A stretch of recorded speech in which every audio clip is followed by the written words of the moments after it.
أعوذ بالله من الشيطان الرجيم. بسم الله الرحمن الرحيم. لن تنالوا البر حتى تنفقوا مما تحبون، وما تنفقوا من شيء فإن الله به عليم.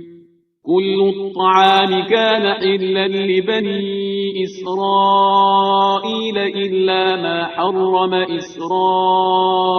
على نفسه من قبل أن تنزل التوراة. قل فأتوا بالتوراة فاتلوها إن كنتم صادقين. فمن افترى على الله الكذب من بعد ذلك فأولئك هم الظالمون. قل صدق الله. فاتبعوا ملة إبراهيم حنيفا وما كان من المشركين. إن أول بيت وضع للناس للذي ببكة مباركا وهدى للعالمين. فيه آيات بينات مقام إبراهيم ومن دخله كان آمنا. ولله على الناس حج البيت من استطاع إليه سبيلا، ومن كفر فإن الله غني عن العالمين. قل يا أهل الكتاب لم تكفرون بآيات الله والله شهيد على ما تعملون. قل يا أهل الكتاب لم تصدون عن سبيل الله من آمن تبغونها عوجا وأنتم شهداء، وما الله بغافل عما تعملون. يا أيها الذين آمنوا إن تطيعوا فريقا من الذين أوتوا الكتاب يردوكم بعد إيمانكم كافرين. وكيف تكفرون وأنتم تتلى عليكم آيات الله وفيكم رسوله؟ ومن يعتصم بالله فقد هدي إلى صراط مستقيم. يا أيها الذين آمنوا اتقوا الله حق تقاته ولا تموتن إلا وأنتم مسلمون. واعتصموا بحبل الله جميعا ولا تفرقوا. واذكروا نعمة الله عليكم إذ كنتم أعداء فألف بين قلوبكم فأصبحتم بنعمته إخوانا، وكنتم على شفا حفرة من النار فأنقذكم منها. كذلك يبين الله لكم آياته لعلكم تهتدون. ولتكن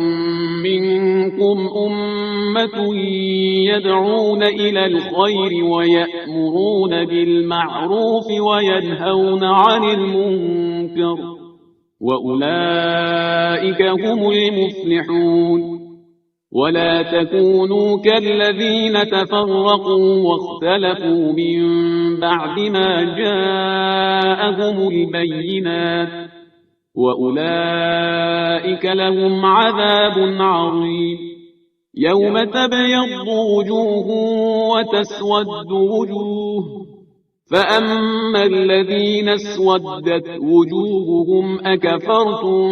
بعد إيمانكم فذوقوا العذاب بما كنتم تكفرون. وأما الذين ابيضت وجوههم ففي رحمة الله هم فيها خالدون. تلك آيات الله نتلوها عليك بالحق، وما الله يريد ظلما للعالمين. ولله ما في السماوات وما في الأرض، وإلى الله ترجع الأمور.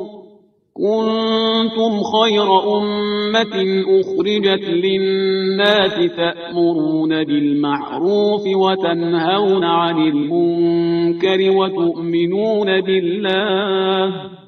ولو آمن أهل الكتاب لكان خيرا لهم منهم المؤمنون وأكثرهم الفاسقون لن يضروكم إلا أذى وإن يقاتلوكم يولوكم الأدبار ثم لا ينصرون ضربت عليهم الذلة أينما ثقفوا إلا بحبل من الله وحبل من الناس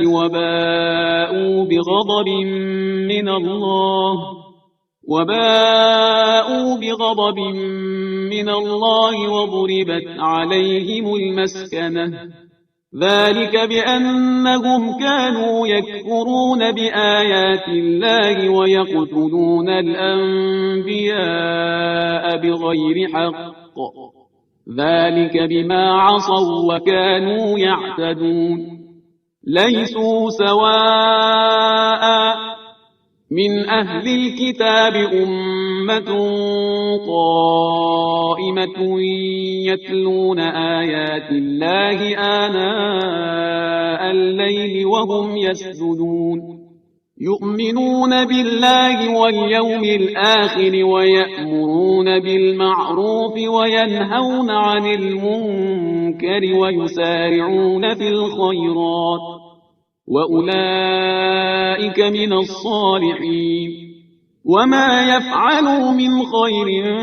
فلن يكفروه والله عليم بالمتقين إن الذين كفروا لن تغني عنهم أموالهم ولا أولادهم من الله شيئا وأولئك أصحاب النار هم فيها خالدون مثل ما ينفقون في هذه الحياة الدنيا كمثل ريح فيها صر أصابت حرث قوم ظلموا أنفسهم فأهلكت وما ظلمهم الله ولكن أنفسهم يظلمون يا أيها الذين آمنوا لا تتخذوا بطانة من دونكم لا يألونكم خبالا ودوا ما عنتم قد بدت البغضاء من أفواههم وما تخفي صدورهم أكبر قد بينا لكم الآيات إن كنتم تعقلون ها أنتم أولئك تحبونهم ولا يحبونكم وتؤمنون بالكتاب كله وإذا لقوكم قالوا آمنا وإذا خلوا عضوا عليكم الأنامل من الغيظ قل موتوا بغيظكم إن الله عليم بذات الصدور إن تمسسكم حسنة تسؤهم وإن تصبكم سيئة يفرحوا بها وإن تصبروا وتتقوا لا يضركم كيدهم شيئا إن الله بما يعملون محيط وإذ غدوت من أهلك تبوئ المؤمنين مقاعد للقتال والله سميع عليم إذ هم الطائفتان منكم أن تفشلا والله وليهما وعلى الله فليتوكل المؤمنون ولقد نصركم الله ببدر وأنتم أذلة فاتقوا الله لعلكم تشكرون إذ تقول للمؤمنين ألن يكفيكم أن يمدكم ربكم ب3,000 من الملائكة منزلين بلى إن تصبروا وتتقوا ويأتوكم من فورهم هذا يمددكم ربكم ب5,000 من الملائكة مسومين وما جعله الله إلا بشرى لكم ولتطمئن قلوبكم به وما النصر إلا من عند الله العزيز الحكيم ليقطع طرفا من الذين كفروا أو يكبتهم فينقلبوا خائبين ليس لك من الأمر شيء أو يتوب عليهم أو يعذبهم فإنهم ظالمون ولله ما في السماوات وما في الأرض يغفر لمن يشاء ويعذب من يشاء والله غفور رحيم يا أيها الذين آمنوا لا تأكلوا الربا أضعافا مضاعفة واتقوا الله لعلكم تفلحون واتقوا النار التي أعدت للكافرين وأطيعوا الله والرسول لعلكم ترحمون وسارعوا إلى مغفرة من ربكم وجنة عرضها السماوات والأرض أعدت للمتقين الذين ينفقون في السراء والضراء والكاظمين الغيظ والعافين عن الناس والله يحب المحسنين والذين إذا فعلوا فاحشة أو ظلموا أنفسهم ذكروا الله فاستغفروا لذنوبهم ومن يغفر الذنوب إلا الله ولم يصروا على ما فعلوا وهم يعلمون أولئك جزاؤهم مغفرة من ربهم وجنات تجري من تحتها الأنهار خالدين فيها ونعم أجر العاملين قد خلت من قبلكم سنن فسيروا في الأرض فانظروا كيف كان عاقبة المكذبين هذا بيان للناس وهدى وموعظة للمتقين ولا تهنوا ولا تحزنوا وأنتم الأعلون إن كنتم مؤمنين إن يمسسكم قرح فقد مس القوم قرح مثله وتلك الأيام نداولها بين الناس وليعلم الله الذين آمنوا ويتخذ منكم شهداء والله لا يحب الظالمين وليمحص الله الذين آمنوا ويمحق الكافرين أم حسبتم أن تدخلوا الجنة ولما يعلم الله الذين جاهدوا منكم ويعلم الصابرين ولقد كنتم تمنون الموت من قبل أن تلقوه فقد رأيتموه وأنتم تنظرون وما محمد إلا رسول قد خلت من قبله الرسل أفإن مات أو قتل انقلبتم على أعقابكم ومن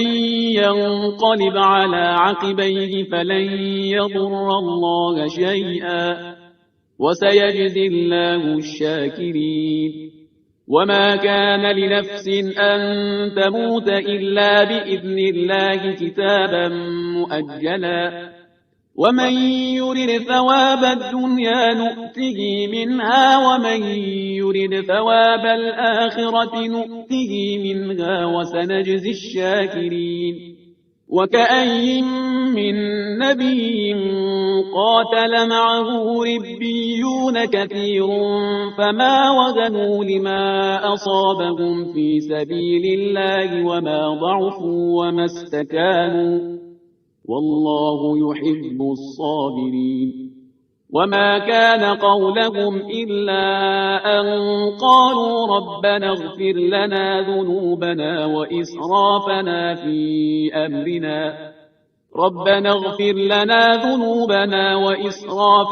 في أمرنا وثبت أقدامنا وانصرنا على القوم الكافرين. فآتاهم الله ثواب الدنيا وحسن ثواب الآخرة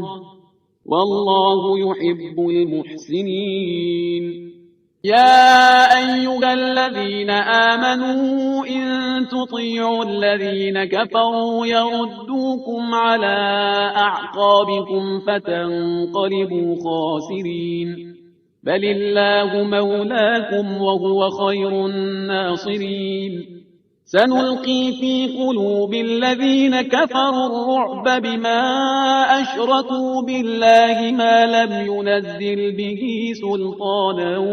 ومأواهم النار وبئس مثوى الظالمين. ولقد صدقكم الله وعده إذ تحسونهم بإذنه حتى إذا فشلتم وتنازعتم في الأمر وعصيتم من بعد ما أراكم ما تحبون منكم من يريد الدنيا ومنكم من يريد الآخرة ثم صرفكم عنهم ليبتليكم ولقد عفا عنكم والله ذو فضل على المؤمنين. إذ تصعدون ولا تلوون على أحد والرسول يدعوكم في أخراكم فأثابكم غما بغم لكي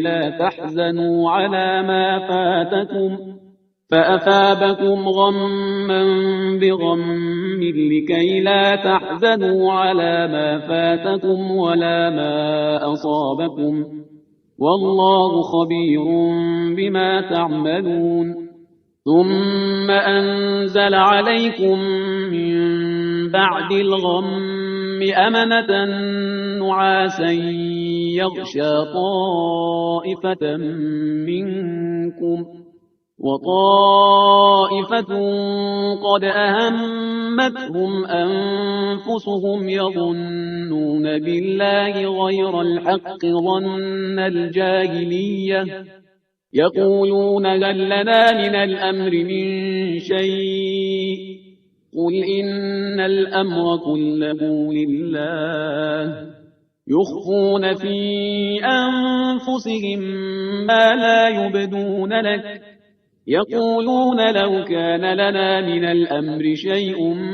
ما قتلنا هاهنا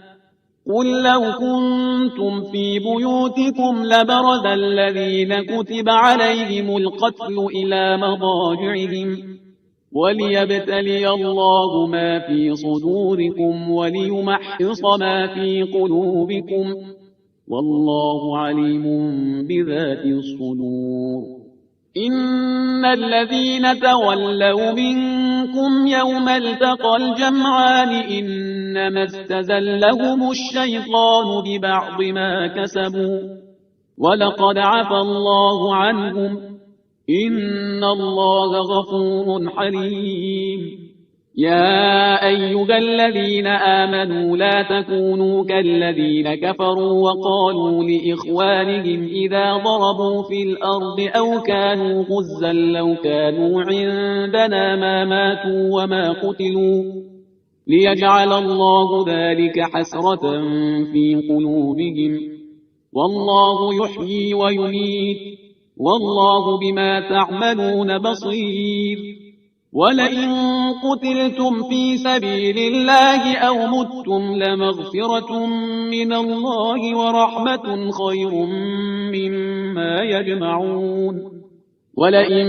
متم أو قتلتم لإلى الله تحشرون فبما رحمة من الله لنت لهم ولو كنت فظا غليظ القلب لانفضوا من حولك فاعف عنهم واستغفر لهم وشاورهم في الأمر فإذا عزمت فتوكل على الله إن الله يحب المتوكلين إن ينصركم الله فلا غالب لكم وإن يخذلكم فمن ذا الذي ينصركم من بعده وعلى الله فليتوكل المؤمنون وما كان لنبي أن يغل ومن يغل يأت بما غل يوم القيامة ثم توفى كل نفس ما كسبت وهم لا يظلمون أفمن اتبع رضوان الله كمن باء بسخط من الله ومأواه جهنم وبئس المصير هم درجات عند الله والله بصير بما يعملون لقد من الله على المؤمنين إذ بعث فيهم رسولا من أنفسهم يتلو عليهم آياته ويزكيهم ويعلمهم الكتاب والحكمة وإن كانوا من قبل لفي ضلال مبين أولما أصابتكم مصيبة قد أصبتم مثليها قلتم أن هذا قل هو من عند أنفسكم إن الله على كل شيء قدير وما أصابكم يوم التقى الجمعان فبإذن الله وليعلم الذين نافقوا وقيل لهم تعالوا قاتلوا في سبيل الله أو ادفعوا قالوا لو نعلم قتالا لاتبعناكم هم للكفر يومئذ أقرب منهم للإيمان يقولون بأفواههم ما ليس في قلوبهم والله أعلم بما يكتمون الذين قالوا لإخوانهم وقعدوا لو أطاعونا ما قتلوا قل فادرءوا عن أنفسكم الموت إن كنتم صادقين ولا تحسبن الذين قتلوا في سبيل الله أمواتا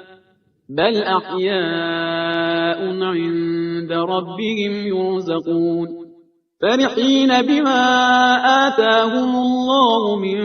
فضله ويستبشرون بالذين لم يلحقوا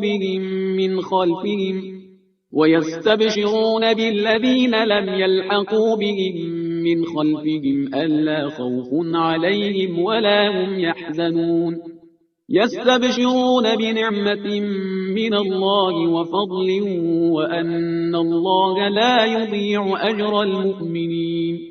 الذين استجابوا لله والرسول من بعد ما أصابهم القرح للذين أحسنوا منهم واتقوا أجر عظيم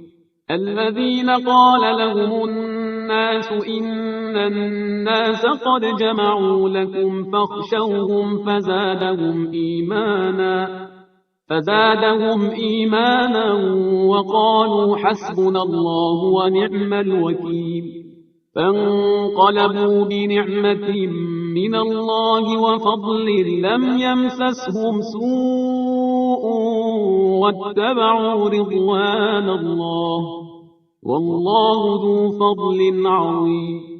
إنما ذلكم الشيطان يخوف أولياءه فلا تخافوهم وخافون إن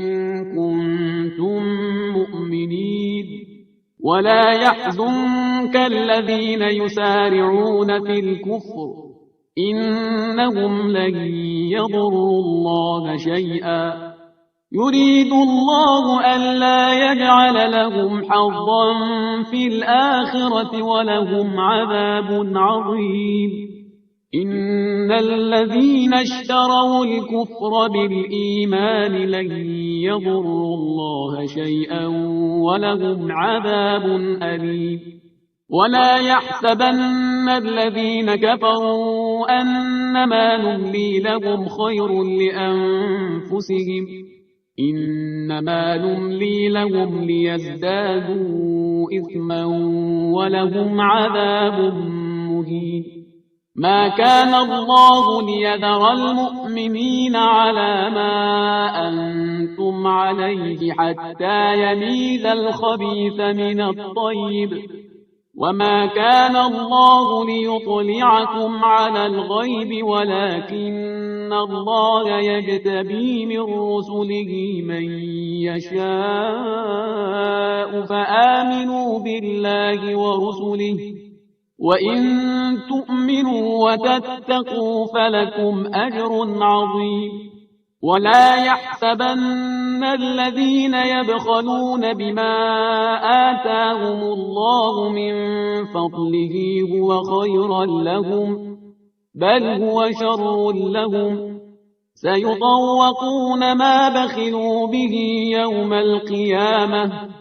ولله ميراث السماوات والأرض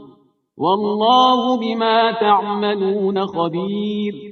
لقد سمع الله قول الذين قالوا إن الله فقير ونحن أغنياء سنكتب ما قالوا وقتلهم الأنبياء بغير حق ونقول ذوقوا عذاب الحريق ذلك بما قدمت أيديكم وأن الله ليس بظلام للعبيد الذين قالوا إن الله عهد إلينا ألا نؤمن لرسول حتى يأتينا بقربان تأكله النار قل قد جاءكم رسل من قبلي بالبينات وبالذي قلتم فلم قتلتموهم إن كنتم صادقين فإن كذبوك فقد كذب رسل من قبلك جاءوا بالبينات والزبر والكتاب المنير كل نفس ذائقة الموت وإنما توفون أجوركم يوم القيامة فمن زحزح عن النار وأدخل الجنة فقد فاز وما الحياة الدنيا إلا متاع الغرور لتبلغن في أموالكم وأنفسكم ولتسمعن من الذين أوتوا الكتاب من قبلكم ومن الذين أشركوا أذى كثيرا وإن تصبروا وتتقوا فإن ذلك من عزم الأمور وإذ أخذ الله ميثاق الذين أوتوا الكتاب لتبيننه للناس ولا تكتمونه فنبذوه وراء ظهورهم واشتروا به ثمنا قليلا فبئس ما يشترون لا تحسبن الذين يفرحون بما أتوا ويحبون أن يحمدوا بما لم يفعلوا فلا تحسبنهم بمفازة من العذاب ولهم عذاب أليم ولله ملك السماوات والأرض والله على كل شيء قدير إن في خلق السماوات والأرض واختلاف الليل والنهار لآيات لأولي الألباب الذين يذكرون الله قياما وقعودا وعلى جنوبهم ويتفكرون في خلق السماوات والأرض ربنا ما خلقت هذا باطلا سبحانك فقنا عذاب النار ربنا إنك من تدخل النار فقد أخزيته وما للظالمين من أنصار ربنا إننا سمعنا مناديا ينادي للإيمان أن آمنوا بربكم فآمنا ربنا فاغفر لنا ذنوبنا وكفر عنا سيئاتنا وتوفنا مع الأبرار ربنا وآتنا ما وعدتنا على رسلك ولا تخزنا يوم القيامة إنك لا تخلف الميعاد فاستجاب لهم ربهم أني لا أضيع عمل عامل منكم من ذكر أو أنثى بعضكم من بعض فالذين هاجروا وأخرجوا من ديارهم وأوذوا في سبيلي وقاتلوا وقتلوا لأكفرن عنهم سيئاتهم ولأدخلنهم جنات تجري من تحتها الأنهار ثوابا من عند الله والله عنده حسن الثواب لا يغرنك تقلب الذين كفروا في البلاد متاع قليل ثم مأواهم جهنم وبئس المهاد لكن الذين اتقوا ربهم لهم جنات تجري من تحتها الأنهار خالدين فيها نزلا من عند الله وما عند الله خير للأبرار وإن من أهل الكتاب لمن يؤمن بالله وما أنزل إليكم وما أنزل إليهم خاشعين لله لا يشترون بآيات الله ثمنا قليلا أولئك لهم أجرهم عند ربهم إن الله سريع الحساب يا أيها الذين آمنوا اصبروا وصابروا ورابطوا واتقوا الله لعلكم تفلحون بسم الله الرحمن الرحيم يا أيها الناس اتقوا ربكم الذي خلقكم من نفس واحدة وخلق منها زوجها وبث منهما رجالا كثيرا ونساء واتقوا الله الذي تساءلون به والأرحام إن الله كان عليكم رقيبا وآتوا اليتامى أموالهم ولا تتبدلوا الخبيث بالطيب ولا تأكلوا أموالهم إلى أموالكم إنه كان حوبا كبيرا وإن خفتم ألا تقسطوا في اليتامى فانكحوا ما طاب لكم من النساء مثنى وثلاث ورباع فإن خفتم ألا تعدلوا فواحدة أو ما ملكت أيمانكم ذلك أدنى ألا تعولوا وآتوا النساء صدقاتهن نحلة فإن طبن لكم عن شيء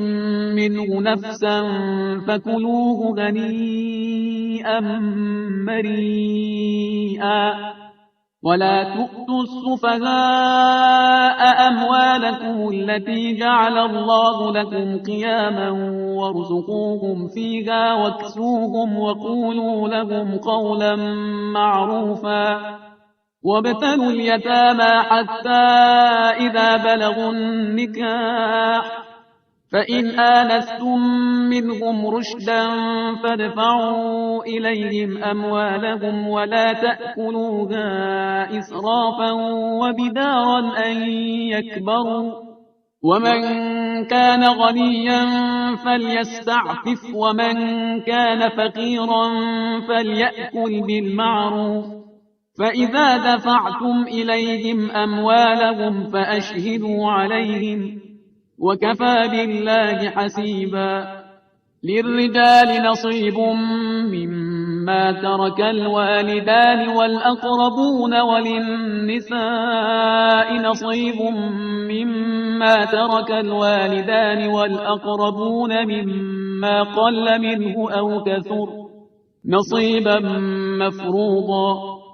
وإذا حضر القسمة أولو القربى واليتامى والمساكين فارزقوهم منه وقولوا لهم قولا معروفا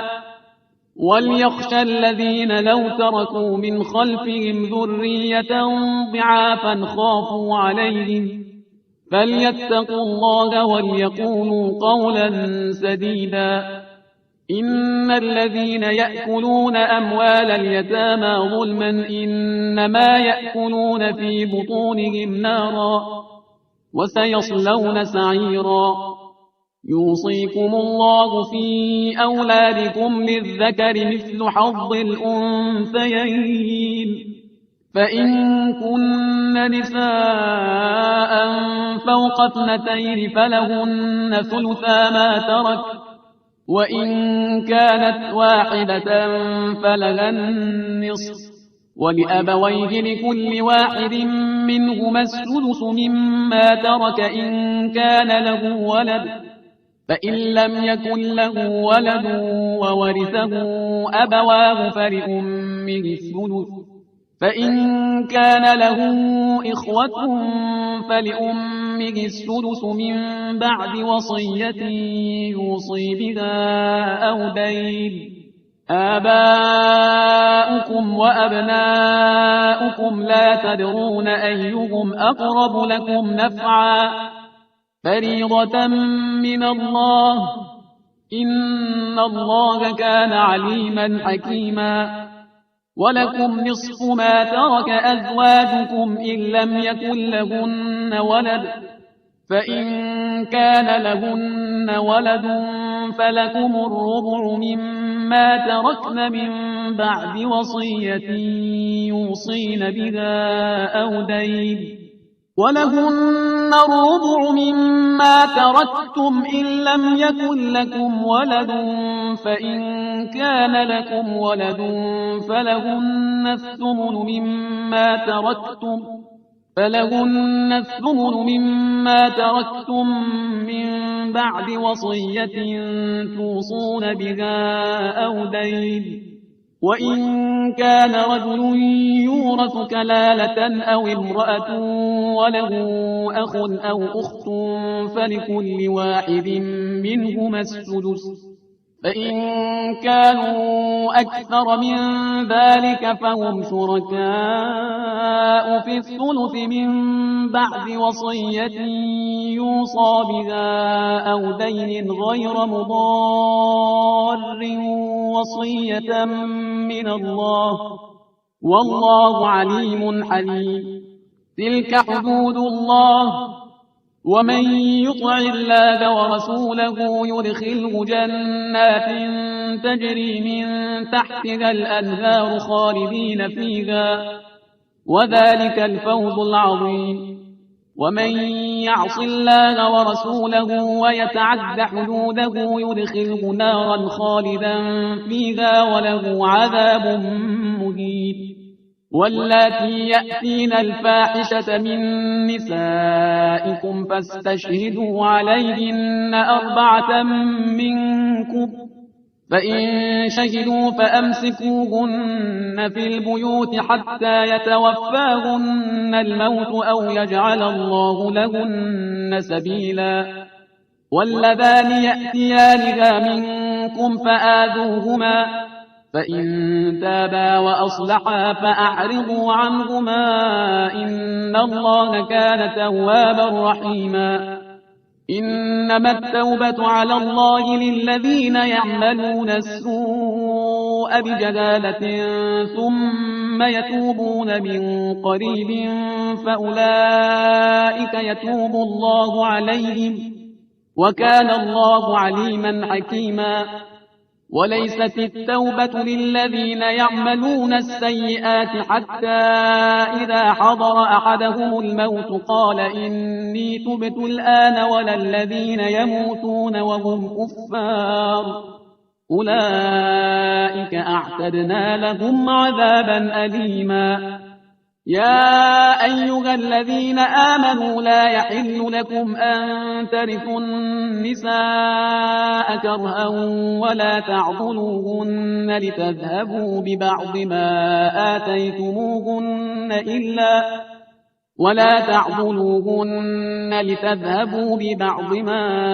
آتيتموهن إلا أن يأتين بفاحشة مبينة، وعاشروهن بالمعروف. فإن كرهتموهن فعسى أن تكرهوا شيئا ويجعل الله فيه خيرا كثيرا. وإن أردتم استبدال زوج مكان زوج وآتيتم إحداهن قنطارا فلا تأخذوا منه شيئا، أتأخذونه بهتانا وإثما مبينا. وكيف تأخذونه وقد أفضى بعضكم إلى بعض وأخذن منكم ميثاقا غليظا. ولا تنكحوا ما نكح آباؤكم من النساء إلا ما قد سلف، إنه كان فاحشة ومقتا وساء سبيلا. حرمت عليكم أمهاتكم وبناتكم وأخواتكم وعماتكم وخالاتكم وبنات الأخ وبنات الأخت وأمهاتكم اللاتي أرضعنكم وأخواتكم من الرضاعة وأمهات نسائكم وربائبكم اللاتي في حجوركم من نسائكم اللاتي دخلتم بهن، فإن لم تكونوا دخلتم بهن فلا جناح عليكم. وحلائل أبنائكم